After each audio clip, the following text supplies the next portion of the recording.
Happiness is not a destination you must strive to reach. It does not lie at the end of the road where you possess enough money, fame, or perfect relationships. Happiness is not a reward granted only to those who live by the book or have a smooth life. It is a subtle sense, silently present, but often overlooked in the simplest moments you tend to ignore. This may sound abstract, but if you've ever gone through a day filled with material abundance and still felt empty, you understand this feeling better than any theory can explain.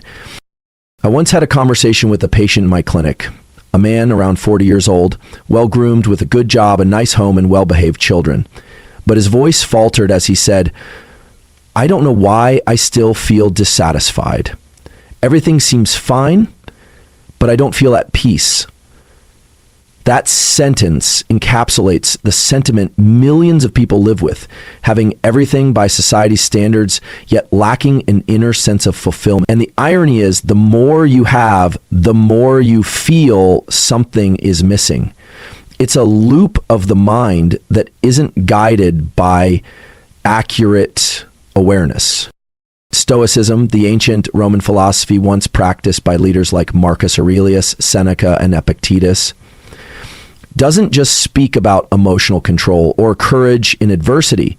It is also a roadmap to true happiness, the kind that comes from within, unconditional, independent of results, and far from grandiose. At the core of Stoicism, there are three elements that the wise old man in the story passed on to Mark, the young man who began his journey to seek happiness: gratitude, acceptance, and love.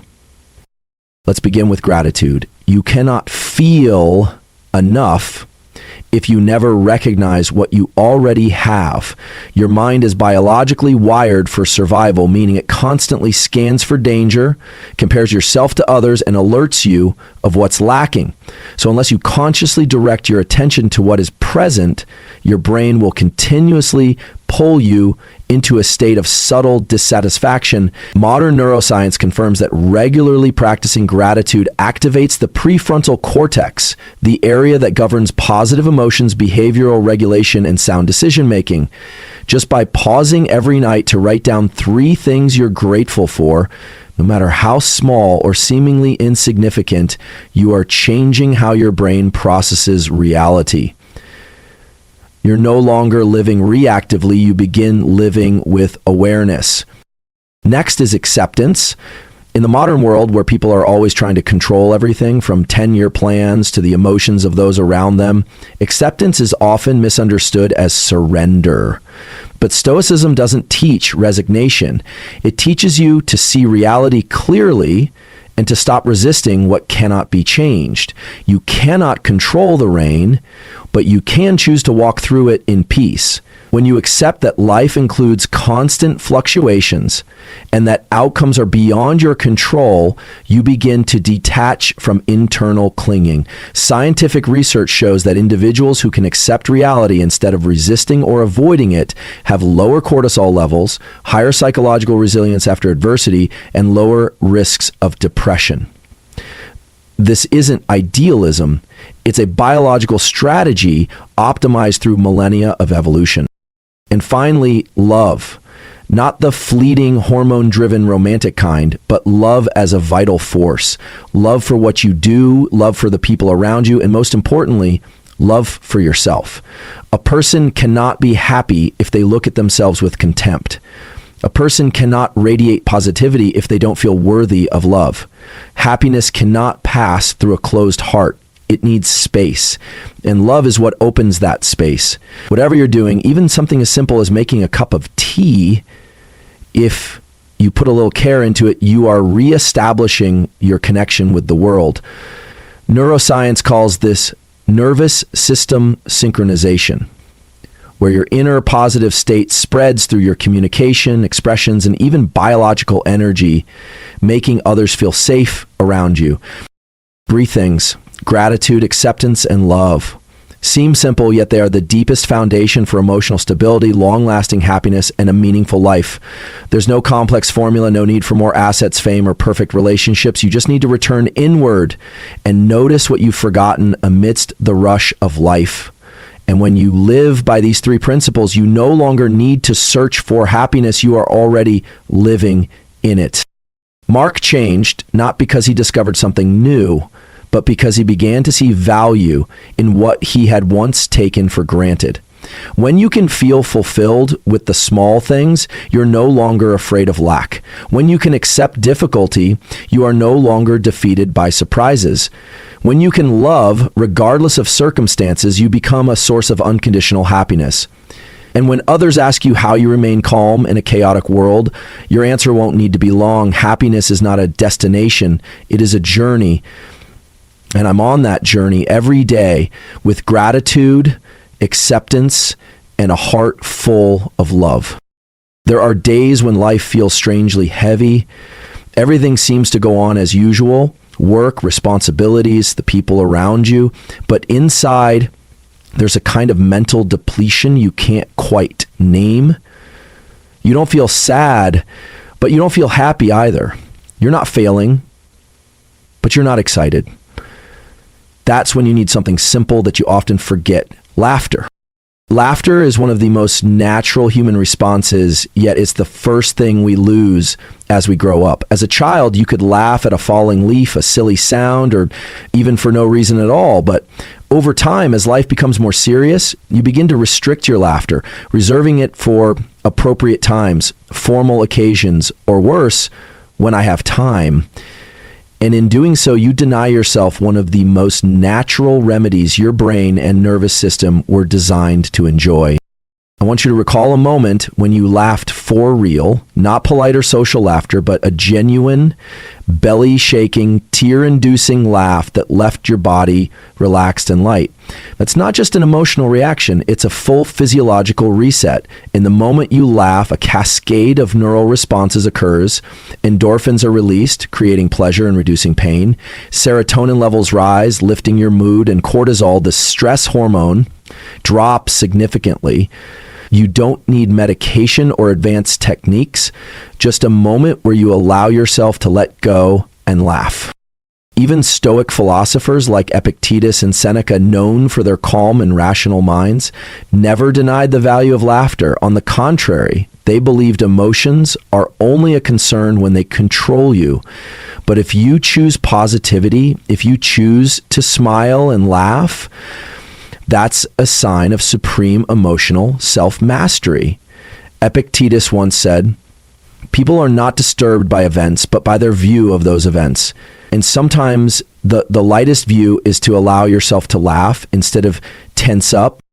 I once had a patient with mild depression who described his days as a gray wall passing before my eyes. Instead of prescribing more medication, I suggested he join a laughter therapy group where people gather simply to practice laughing. It sounded silly, but after just 2 weeks, he returned with a completely different energy. I realized I hadn't laughed for months, and just by pretending to laugh for a few minutes each morning, my mind began to soften. Science confirms this. Even forced laughter activates the same brain regions associated with genuine joy. In other words, if you wait to feel happy before you laugh, you've been doing it backward. Laugh first, and joy will follow. Laughter is also a way to regain control in situations that feel out of hand. You're stuck in Monday morning traffic, late for a meeting, phone out of battery. You could get angry and spiral downward, or you could see the whole chaotic scene as a kind of absurd comedy and laugh, not because it's observer's seat instead of getting trapped. That is the behavior of someone who has mastery over their nervous system. In a study at Loma Linda University, Professor Lee Burke demonstrated that just a few minutes of daily laughter can lower blood pressure, boost the immune system, and significantly improve cognitive and work performance. In fact, frequent laughter is even associated with longer lifespan, not because it's magical, but because it helps maintain neurological balance, reduces chronic stress responses, and improves sleep quality. You might be wondering, I'm not a funny person. How do I laugh more? You don't need to be a comedian. You just need to reclaim your sensitivity to small, joyful details. A quirky expression from someone, an awkward line you said, an absurd moment in daily life. You don't need a big reason to laugh. You just need to allow yourself not to take everything so seriously. Try this. Set a silly wallpaper on your phone. Write down awkward moments to reread later, or follow positive, lighthearted content that makes you giggle each morning. You're not just entertaining yourself.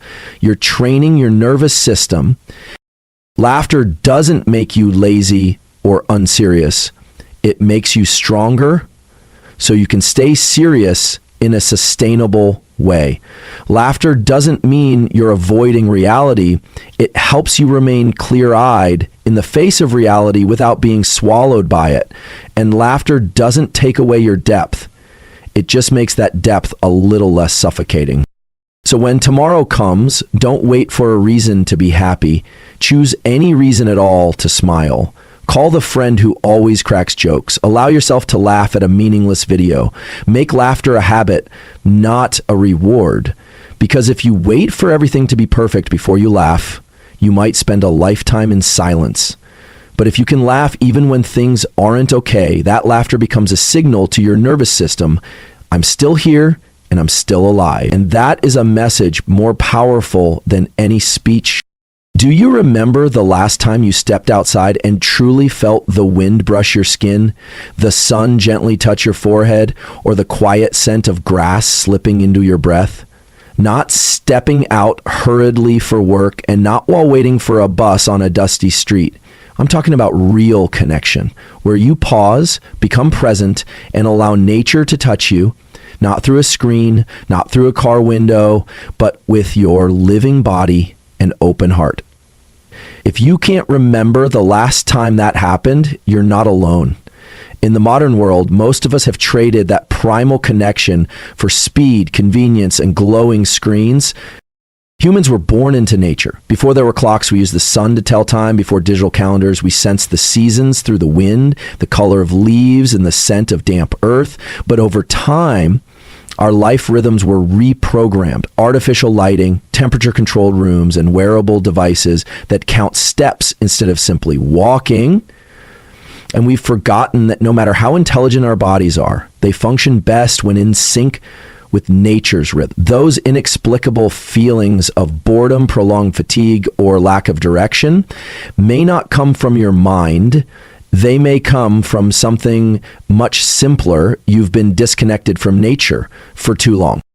Marcus Aurelius once wrote, "Nature does not hurry, yet everything is accomplished." This isn't just a philosophical phrase, it's a reminder of a balanced way of living.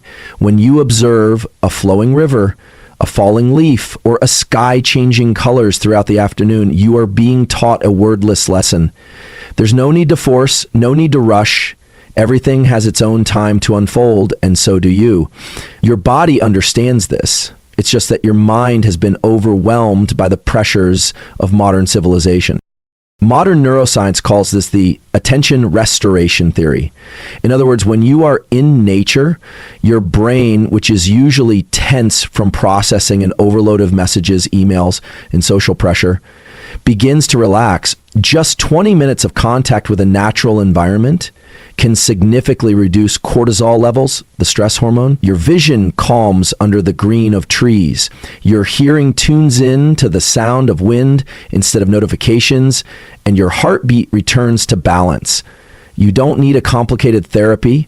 You just need a small park, a courtyard with trees, or simply an open window letting sunlight touch your eyes. Not through curtains or your phone screen. In Japan, they call this Shinrin-yoku. Forest bathing. Not for anything grand, but simply walking through a forest with no goal, no step count, no need for conversation. Studies on Shinrin-yoku show that just 2 hours a week in nature can improve immune function, lower blood pressure, increase focus, and soothe a mind overloaded with information.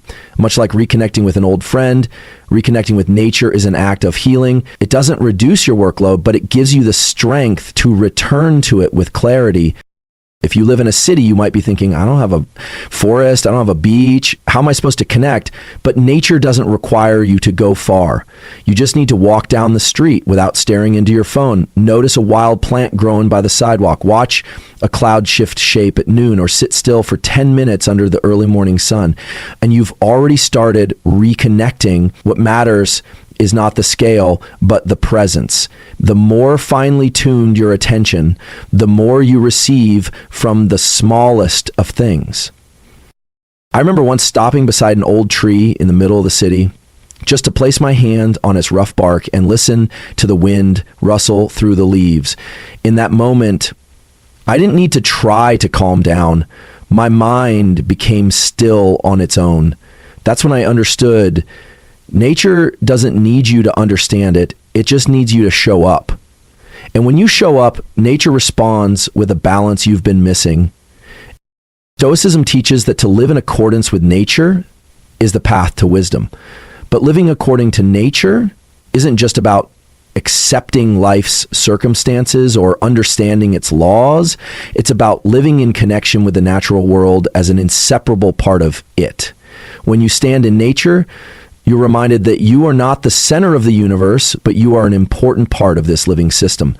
And from that place, even your biggest personal problems begin to be put in proper proportion. You stop feeling like everything is urgent. You realize every season has its winds.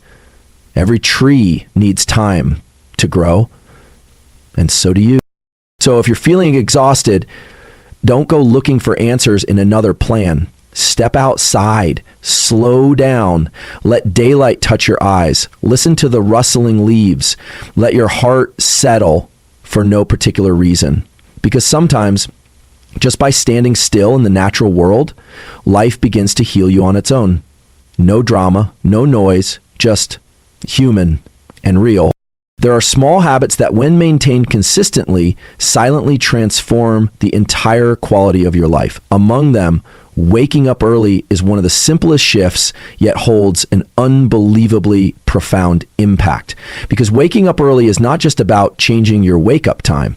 It's the first action of the day that declares you are in control of your time, you are not being dragged by the chaos of the world, and you are ready to live a day with intention, clarity, and awareness.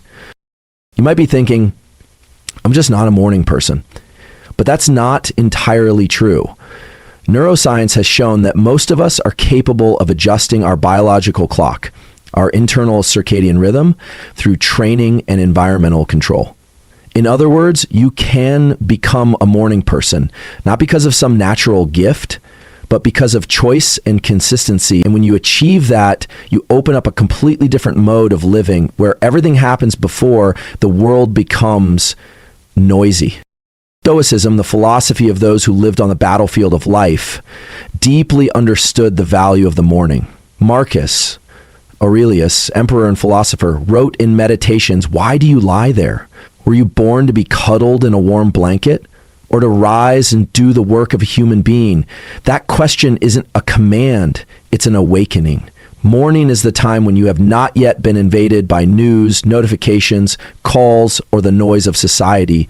It's that rare time when you are still truly yourself, not reacting, not pulled, not distracted. It is a golden opportunity to program your mind for the day.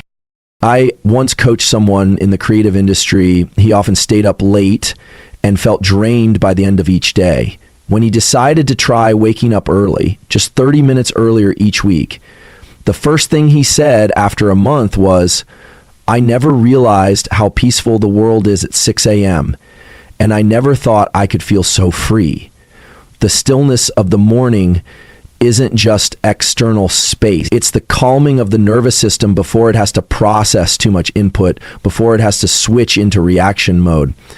It's the alpha state where the brain is more creative, better at planning, and more attuned to its own depth. Waking up early doesn't mean starting the day with extreme productivity. On the contrary, it allows you to start slowly. And it's this slowness that most of us are missing. You can use that time to meditate, read a few pages of a book, write a few lines in your journal. do light exercise, or simply sit with a cup of coffee and watch the morning light filter through the window. It doesn't matter what you do. What matters is that you begin the day not in a rush, not jolted out of sleep by an alarm and thrown into chaos. When you can control the first hour of the day, you'll be surprised at how you begin to control the rest of it too. Neuroscience shows that within the first hour after waking up, natural light directly affects the hypothalamus, thereby setting the body's circadian rhythm for the entire day, impacting energy, mood, focus, and even nighttime sleep quality. Exposure to morning sunlight is one of the most effective ways to regulate your biological clock. When you wake up early and step outside, you're not just physically awake, you're helping your nervous system boot up in the exact way nature designed it to. Another reason waking up early is powerful is that it's a self-affirming act of value. No one forces you to wake up early. No one checks on you. The fact that you get up while the world is still asleep is quiet proof that you value yourself, you value your time, your mind, your future. And each time you repeat that, your self-respect subtly rises. Waking up early isn't about proving anything to others. It's about proving to yourself, I have discipline. I am capable of mastering my life. Of course, waking up early isn't always easy, especially at first. You might feel groggy, mentally fuzzy, but that's just the adjustment period. Just like when you change your diet or your workout routine, the body needs time to adapt. The key is consistency. Don't force yourself to get up at 5 a.m. if you're used to waking at 8.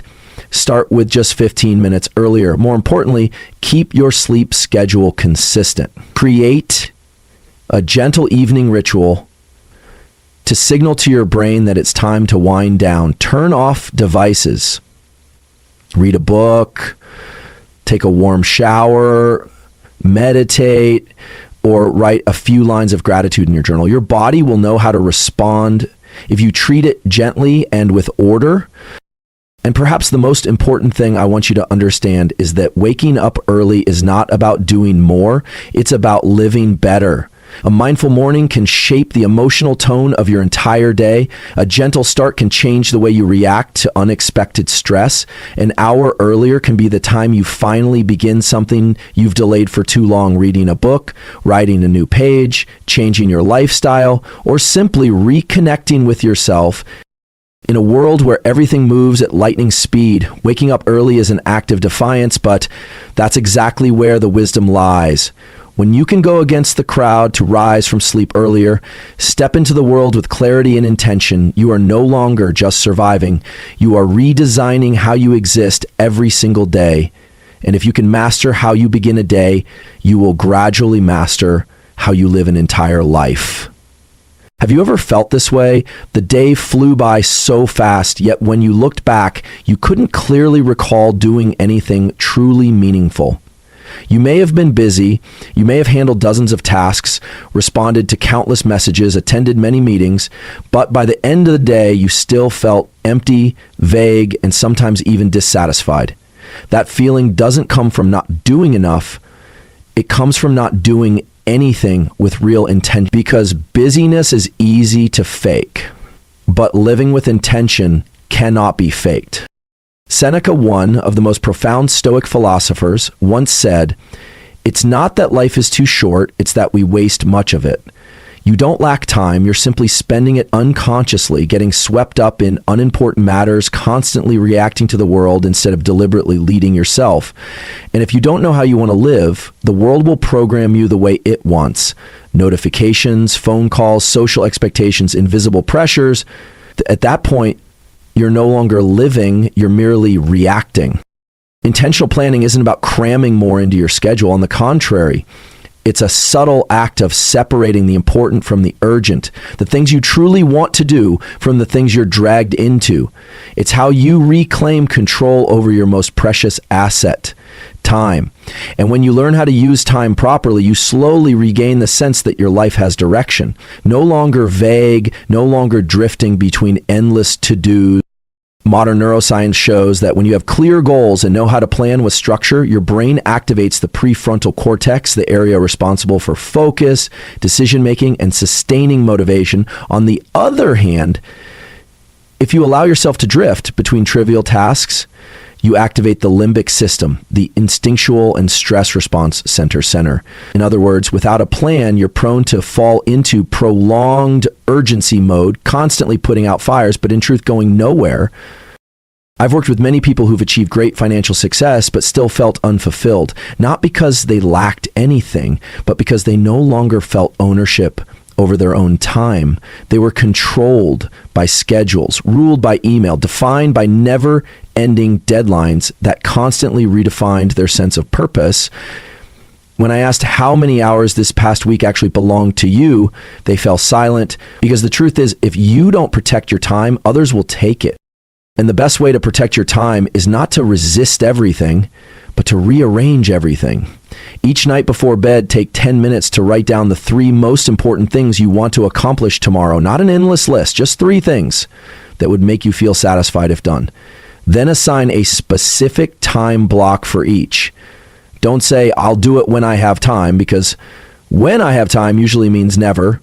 Treat them like appointments with yourself, non-negotiable, non-regulable, and respected just as much as you would respect a meeting with the most important person you know. Stoicism emphasizes the distinction between what you can control and what you cannot. You can't stretch time, but how you use it is entirely in your hands. Marcus Aurelius once wrote, "Get up right now and live as if you had chosen this life with full intent." That doesn't mean doing more than others. It means doing the right thing at the right time with complete awareness. One effective method of planning is to divide your day into time blocks, each block dedicated to a specific type of activity. Morning for deep work, midday for rest, afternoon for social interactions, evening for learning or creativity. When you allocate your time based on clear intent, your brain learns to enter the right mode naturally without needing excessive discipline. That's when you don't have to force yourself to work. You just step into the right frame and let the system run itself. Of course, there will be days when things don't go as planned. Life always throws variables. But what's the difference between someone who lives with intention and someone who lives reactively? It's that the intentional person knows how to return to their path instead of giving up. When plans fall apart, they don't panic. They adjust, accept, and move forward because their goal is not perfection, but progress.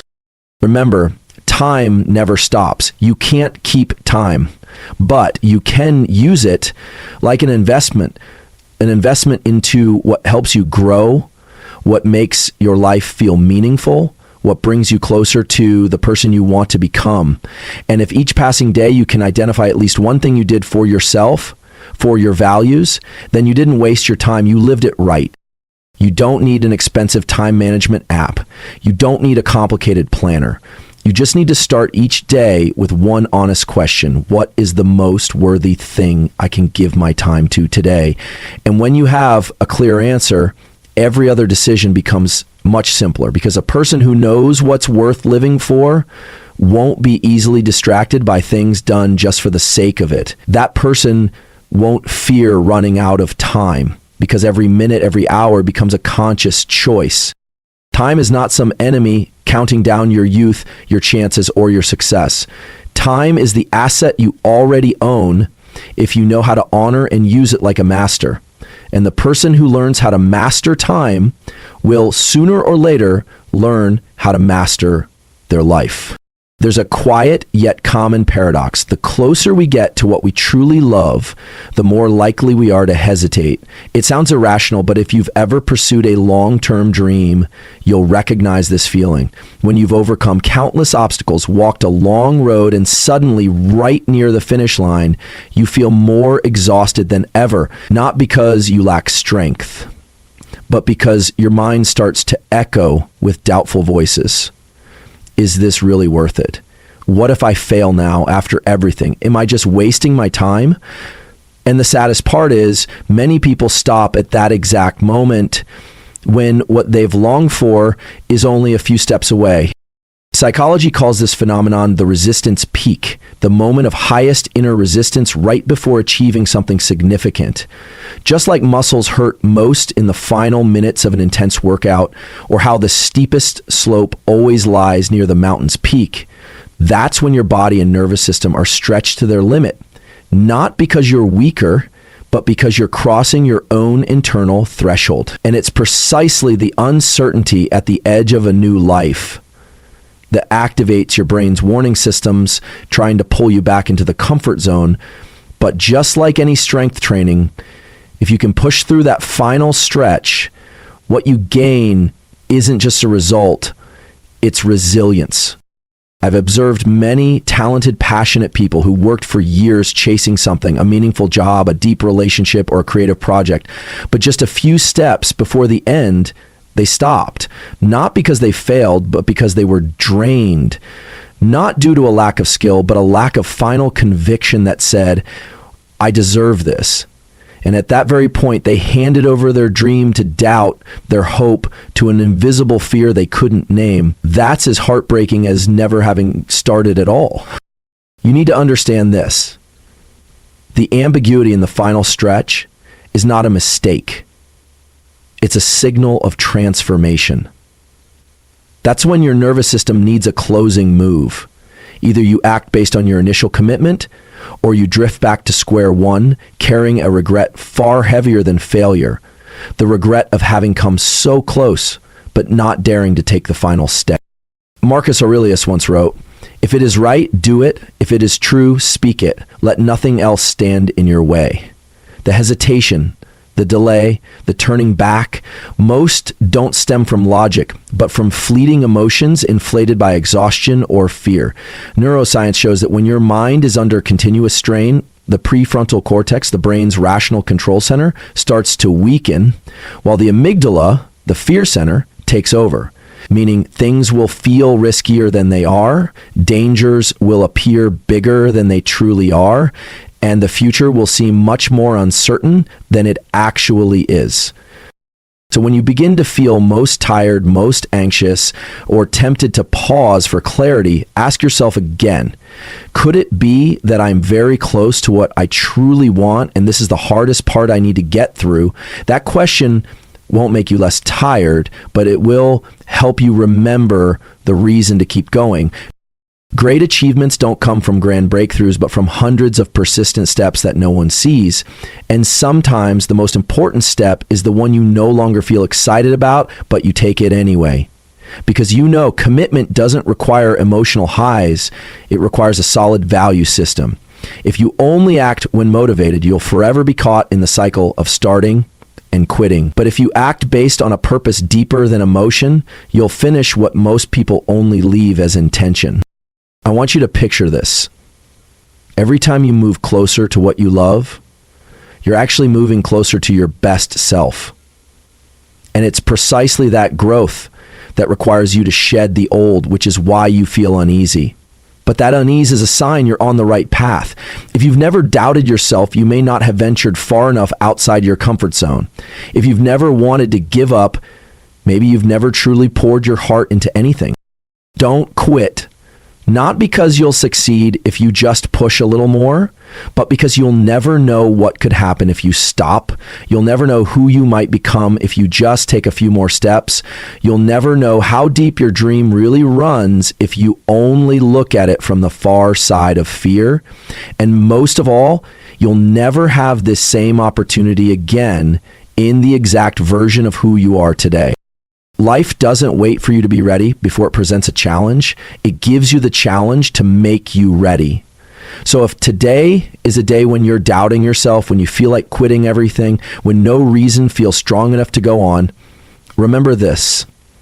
On the day you most want to give up is the day you must hold on the tightest. Not because you're weak, but because you've come too far to turn back, and you're so close that you can't even see the finish line anymore, because it's hiding just behind the thin veil of your exhaustion. Believe in what you love and believe you deserve it. No one else can take that step for you. And no success ever comes to the person who turns away at the doorstep of transformation. You've made it this far. Walk the rest of the way. Don't let your long journey end with an ellipsis, because what you love is very near, and you are at the exact point where unwavering strength matters most.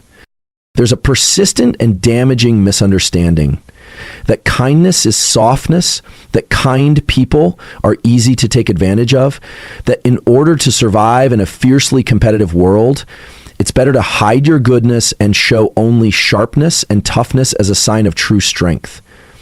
But I want you to reconsider. Kindness is not weakness. On the contrary, kindness is one of the most sophisticated forms of power because it requires inner strength to choose to treat others well, even when no one obligates you to. Kindness is an expression of self-mastery, of deep understanding of both yourself and how the world works. We're living in an era where toughness is often praised more than warmth. People who speak loudly, react quickly, and retaliate sharply are seen as assertive, as people with strong stances. Meanwhile, those who listen more carefully, choose gentler words, and act more thoughtfully are often misunderstood as lacking backbone. But that's a shallow perspective, because those who can maintain kindness in anger, who can still show compassion when they're hurt, are the ones truly in control of themselves. Kindness does not mean being powerless. It's a deliberate choice not to let circumstances turn you into a bitter person.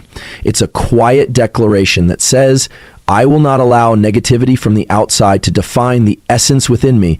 And you know what? Neuroscience today confirms that acts of kindness, even the smallest ones, like smiling at a stranger, helping someone pick up a dropped item, or simply holding the door for the next person, all activate the brain's reward system. Specifically, such actions release oxytocin and dopamine, making you feel connected, valued, and more motivated to live positively. Kindness, biologically speaking, is a way to build inner strength. Let me ask you this. Have you ever felt deeply grateful because a stranger helped you with something small just at a moment when you were tired or lost? Maybe a driver who patiently waited for you to load your luggage, someone on the street who gave up their place when you were in a rush, or someone who listened to you without judgment? These seemingly trivial gestures can sometimes be the medicine that pulls a person out of a dark space, that restores faith in life. And you can be that person for someone else without needing to do anything grand. All it takes is holding on to your kindness in moments where most people would react with irritation, indifference, or coldness. Of course, there will be times when you feel like your kindness is being taken advantage of. And yes, some people will exploit your goodwill. But that doesn't make kindness wrong. It just means you need to pair your kindness with another skill: discernment. Kindness doesn't mean giving endlessly without conditions. It means choosing to respond with humanity while still maintaining clear boundaries. You can say no kindly. You can decline without hurting someone, and you can walk away from toxic relationships without losing the warmth in your heart. I've met many people who appeared successful, powerful, but lived with a cold, rigid demeanor. They earned fear but not trust. They built networks but not true connections. And during crises, they realized what they lacked wasn't another deal, another win, but a genuine embrace, an uncalculated act of care, a friend willing to listen without condition. And those things cannot be bought with power or money. They can only be sown through daily acts of kindness. If you want to make a lasting impact on others, not just convince them, but truly reach them, you must start with kindness. Because only when you're perceived as sincere will others open up to receive you. And only when you give kindness will you connect with the most beautiful parts of others, parts they usually hide out of fear of being hurt. When someone feels safe around you, they begin to show who they really are, and that's the deepest foundation of influence, a truth made visible thanks to the environment of goodness you create. You don't have to be perfect to be kind. In fact, it's precisely because we are not perfect that we need kindness so much. An ideal world is not a place where everyone is always right, but where people are willing to understand and help heal one another. Kindness is the bridge that helps you cross over differences, misunderstandings, and sometimes even the wounds you carry inside yourself. Choose kindness not because others deserve it, but because you deserve to live in the most beautiful state of your being. And if ever the world feels too cold, too aggressive, remember, you can be the one to start the shift with a simple act. A heartfelt thank you, a gentle gaze, a well-timed word withheld.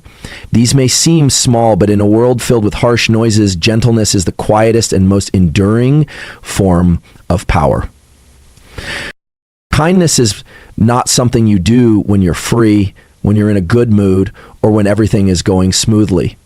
Kindness is a daily decision, even when you're tired, disappointed, or in pain. And if you can still keep a bright heart in those moments, then congratulations, you are not weak. You are far stronger than many who have mistaken kindness for weakness.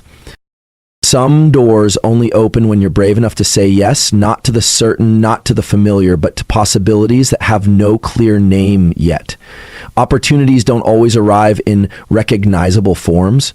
They often disguise themselves as an untested invitation, an unplanned trip, an unfamiliar friend, or a restless feeling urging you. This is the moment to open your heart. And if you've grown too accustomed to caution, too attached to what makes you feel safe, you'll easily miss the most magical thing life can offer: inner expansion. Saying yes to life doesn't mean unconditionally agreeing to everything. It means choosing to live with a mindset ready to explore, ready to step into experiences with no guarantee. Those yeses, whether to a career opportunity, a personal journey, or simply a proposal from someone you don't fully understand, can become the turning point that changes the entire trajectory of your life. The human mind has a natural defense mechanism. It always favors what's familiar. It's the brain's way of conserving energy, avoiding risks, maintaining stability. But that very mechanism, if left unmanaged, becomes the barrier that keeps you repeating the same old results. You cannot have a new life if you keep rejecting new experiences. The things that help you grow, become more resilient and insightful, don't come from your comfort zone. They come from the times you push past your own boundaries to discover a version of yourself that hasn't been awakened. Many people wait until they feel ready to begin, but you'll never be completely ready for a bigger life, because life always moves ahead of preparation. Pivotal moments don't arrive for those who know everything. They come to those who dare to try while still uncertain. And each time you say yes, you're sending a signal to your brain: I accept expansion. That acceptance changes how your nervous system responds to the world, from defensive to receptive. And that shift is essential for any real growth. I've met many people who told me their life changed just because of one single time they said yes to an invitation they were about to decline, an idea they almost dismissed, a person they nearly never saw again. And you too may realize that the moments you feel most grateful for didn't come from careful planning, but from intentional spontaneity, when you allowed yourself to move forward without certainty. Because yes is not naivete, it's the expression of aliveness within you. It's the voice from your deepest self, the part that always believes life is worth experiencing fully. But I understand saying yes isn't easy, especially for those who've been hurt, disappointed, or lost something after opening up. Past experiences make you more guarded, more cautious, more closed off. But if that closing off continues too long, it stops being protection and becomes imprisonment. You don't have to open up to everything, but you need to leave just enough space for life to enter. Because if you shut every door just because a single gust of wind once made you cold, you'll miss the sunlight behind that door. Saying yes is a skill, and like any skill, it must be practiced. You can start with the smallest things. Try a new dish, read a book from a genre you usually avoid, start a conversation with someone you've never spoken to, or simply agree to spend a day without a plan, letting intuition guide you. Each small act, when repeated, expands your psychological flexibility, which neuroscientists confirm is one of the core components of adaptability and long-term happiness. Life doesn't require you to always say yes, but life does need you not to always say no out of fear. Each time you say no to a new experience because you're afraid you won't be good at it, that it's not right for you, or that it's uncertain, you're rejecting your own potential for growth. And if you keep rejecting, you'll slowly shrink into a smaller version of yourself. Don't let that happen just because you were once hurt, because in the end, not every wound deserves to be held as a reason. Some wounds only heal when you keep moving forward. I'm not asking you to be reckless. I'm asking you to reconnect with the strongest part inside you. The part that's never been hurt by the world, the part still eager to explore, the part that was once a child believing every day was a miracle. That child never disappeared. It's just waiting for you to peel off the layers of doubt and call back the possibilities by name. You don't need to know exactly where you're going, but you need to be brave enough to take one step toward what makes your heart beat faster. One step toward what you've never dared to try. One step out of the place where you're just repeating old patterns to touch the more vibrant version of who you are. And sometimes all you need to start a new chapter in life is to say yes, not to anyone else, but to yourself.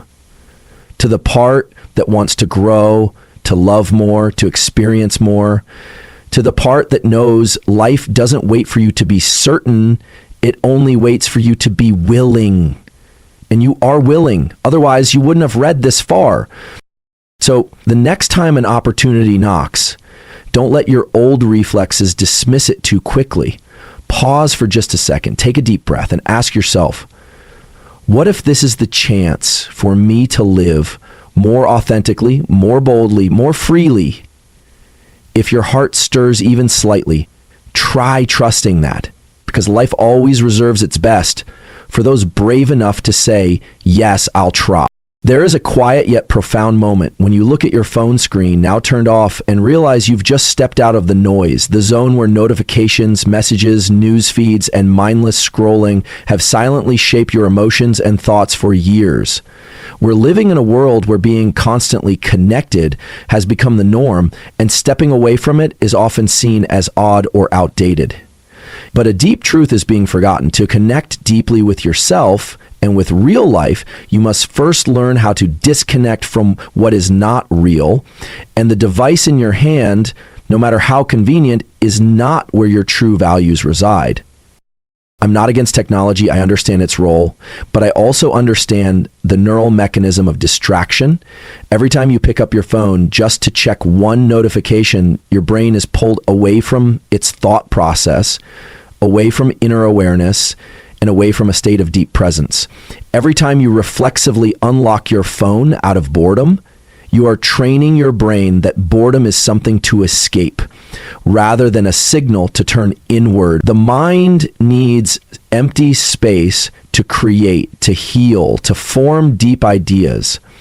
But that space is slowly disappearing in a society where every silent moment is filled with ringing sounds, blue lights, or endless content pouring in.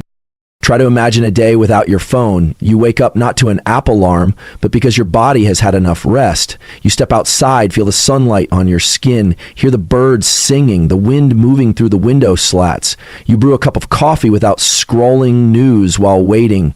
You eat breakfast without watching videos or listening to podcasts. It may sound simple, but these are real experiences, moments when your brain resynchronizes with the natural rhythm of life. You'll be surprised to find yourself thinking more deeply, feeling more clearly, and responding more slowly, but with awareness. That's when your nervous system exits the high limit state, fight or flight, caused by information overload, and returns to a state of physiological balance, where creativity, focus, and understanding begin to flourish. I've tried this small experiment with many people, asking them to turn off their phones completely for 4 hours a day for 1 week. The results? At first, restlessness, unease, the sense of missing something, but by day 3, most described a feeling that was both familiar and strange, the feeling of being themselves, not pulled by anything else. One said, "I looked at my daughter longer during dinner." Another shared, "I finally finished the book I had abandoned 2 years ago." And many admitted, for the first time in a long while, I could hear my own inner voice. None of this required any tools, just your willingness to disconnect. But why is something so simple so hard to do? Because tech platforms don't just sell convenience, they sell attachment in the neurological sense. Every notification, every like, every swipe releases a small amount of dopamine, the neurotransmitter that creates a sense of excitement. But that dopamine isn't deep or lasting. It's the kind that makes you repeat behaviors to maintain the good feeling, leading to dependency you don't even recognize. The danger is that dependency doesn't produce immediate consequences, but slowly erodes your ability to focus, lowers sleep quality, shortens attention span, and gradually detaches you from your authentic self. You don't need to completely cut off technology, but you do need to learn how to manage your time and how you use it. Set fixed offline hours each day. Make it a ritual. It could be 30 minutes in the early morning or an hour before bed. During that time, turn off all notifications, keep the phone out of reach, and choose an activity that brings you back to presence. Read a book, write by hand, take a walk outside, listen to instrumental music, or simply breathe deeply and look out the window. You'll witness something magical.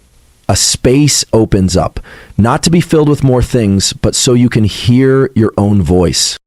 Disconnection is also a form of reset. Just like rebooting your system, when your computer slows down, your brain and heart also need periodic renewal. Big decisions, deep insights, transformative realizations never arrive when you're scrolling. They only come when you're quiet enough to truly see yourself. And to become quiet, you must turn off the channels that scatter your focus. No one can do this for you, only you can. I'm not calling you to abandon technology. I'm calling you to become its master instead of letting it master you. Remember, the time you spend in the virtual world is time taken away from the real world. And each hour like that is an hour you can never get back. So, how will you use that time? To consume more of what doesn't help you grow, or to live slower, deeper, and more authentically?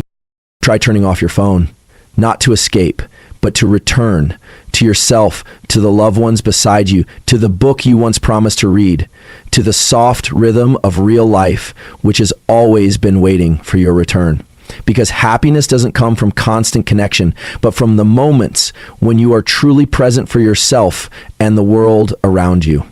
And sometimes all you need to do to switch real life back on is to turn off a phone. There are 3 things that may seem simple but play a foundational role in a fulfilling life: rest, connection, letting go. Not because they are glamorous or produce immediate results, but because they are the natural movements of a healthy nervous system, a balanced mind, and a heart spacious enough to hold joy without losing itself. In a world that constantly urges you to do more, go faster, be better, sometimes what you truly need to feel whole is not one more thing to do, but something that must be released. Rest is not just pausing from work. It's a state where the body and mind enter a recovery cycle, where the parasympathetic nervous system is activated, the heart rate slows down, breathing deepens, and the brain regions responsible for creativity, memory, and emotion begin to regenerate. When you sleep well and rest properly, your brain doesn't just clear out mental clutter, it reorganizes information, consolidates learning, and enhances decision making. Yet in reality, many people rest without feeling restored because they never truly disconnect. They call it rest while still clutching their phones, replying to emails, checking social media. That's not rest. That's just a change in the form of energy depletion. You need deep recovery, not just through sleep, but through moments where the mind isn't pulled outward. an unplanned afternoon, an hour of silence, a walk with no purpose. It's these quiet interludes that create inner resilience, helping you return to life with renewed energy, fresh perspectives, and a more sustainable rhythm. In a society that glorifies achievement, knowing when to rest is an act of courage, because you are choosing to preserve yourself rather than being swept into a never-ending race. Connection is the second key, but it cannot come from haste. We are born to connect. Your mind, with its entire mirror neuron system, is wired for sensing, empathizing, and sharing. But here's the paradox. The more connected you are to the virtual world, the more you lose your capacity to feel real connection. A face-to-face conversation with direct eye contact, uninterrupted by screens, a full, unhurried hug, a dinner without phones. These simple gestures, often dismissed, are the emotional nutrients every human needs to thrive from within. Connection doesn't come from the number of friends or level of engagement. It comes from the depth of presence. When you're truly present, listening without judgment, without the urge to respond quickly, the person across from you feels safe, and from that safety, deep bonds are formed. These relationships, whether with family, a partner, friends, or even a stranger you've helped, are the golden threads that keep your soul from feeling empty. Many people search for meaning and success, yet overlook the meaning found in human connection. No one truly lives a fulfilling life if they're alone in a room full of accolades but devoid of laughter. And then finally, letting go. The hardest act, yet the most liberating. We often cling to the past as if it's an inseparable part of ourselves, holding on to pain, failures, unmet expectations, holding on to faded relationships we're afraid to leave, holding on to versions of ourselves that are outdated. But no true fulfillment comes from clinging to what no longer fits. Letting go isn't losing. Letting go is clearing space so something new can arise. Letting go is a skill, not born of logic, but from an inner maturity that recognizes holding on no longer helps.